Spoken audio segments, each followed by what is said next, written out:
Thank you.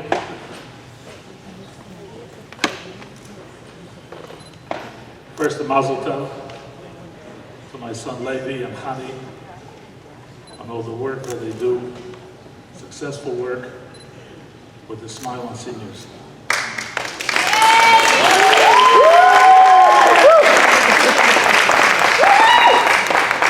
I would like to share with all of you a Dvar Torah of this week's portion that will show you why Chabad throughout the world is very successful and why, in this case, Levi and Chani are successful. The Torah is our guide. The Torah is a book of law. The Torah has different stories in the Torah. But if you're going to look in most areas of Torah, you'll find short, a mitzvah, you put on tefillin. If you look in the Torah, you don't find what is tefillin. It just says bind them on your arm, put them at frontlets between your eyes. So you have to go to the oral law and see what did Moses tell us orally of how to perform a mitzvah. Abraham was thrown into a fire and he survived. Not mentioned in the Torah, but we learn it from two words, Ur Kasdim. But yet in this week's portion, we have a story that's repeated more than once. And Abraham takes his son for a sacrifice, and the angel screams out to him, behold, don't take your son as a sacrifice. Yitzchak was 37 years old at that time, and now that Abraham came back with his son to Beersheba, it's time to look for a shidduch for his 37-year-old son. So he calls in his servant, he calls in his slave, and he says to him, I want you to go and find a shidduch for my son by my family. Why can't Yitzchak go? He has to stay in Israel. He cannot leave Israel. And the Torah goes into every detail of what Abraham told him and what he should look for. And then finally, when he's traveling, what he took along with him. And he's praying to God that he should find the girl by the water. And he's asking for a sign and giving God a sign of what he wants.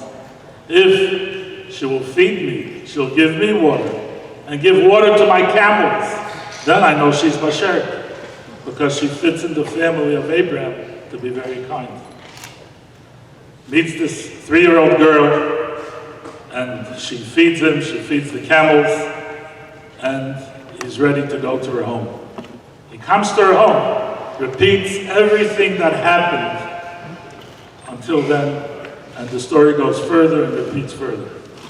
So our sages say, why is it that so many mitzvahs and stories in the Torah are just one pointer, and we have to go into the commentary and study more and find out more?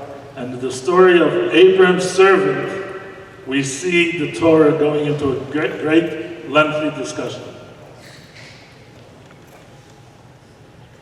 The Lubavitch Rebbe answered the question at a convention of all the shluchim who came together to spend time with the Rebbe at the convention. And the Rebbe, which this coming week we're all going to New York for a convention, said the following.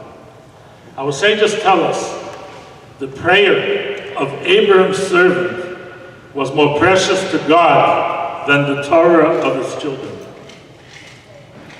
And the question is why? And if you look in the Torah, it says the following 3 words.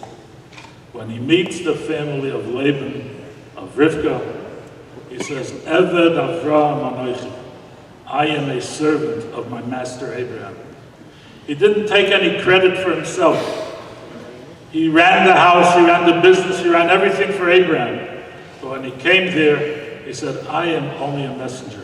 I am only a shliach. And when the shliach remembers, and he's focused, and he knows that he's doing something for Yiddishkeit, for the leader of the generation, for his Rebbe, then he succeeds in everything he does. And that is the success of the shluchim. And that is the success of Levi and Chani.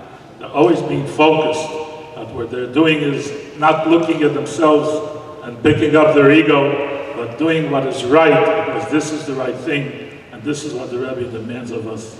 So I pray that both of them, and also all the other children and shluchim that I have, should succeed, together with all the shluchim in the world, to bring the coming of Mashiach now, where all of us will be able to go to Eretz Yisrael. Thank you, and Mazel Tov to both of you.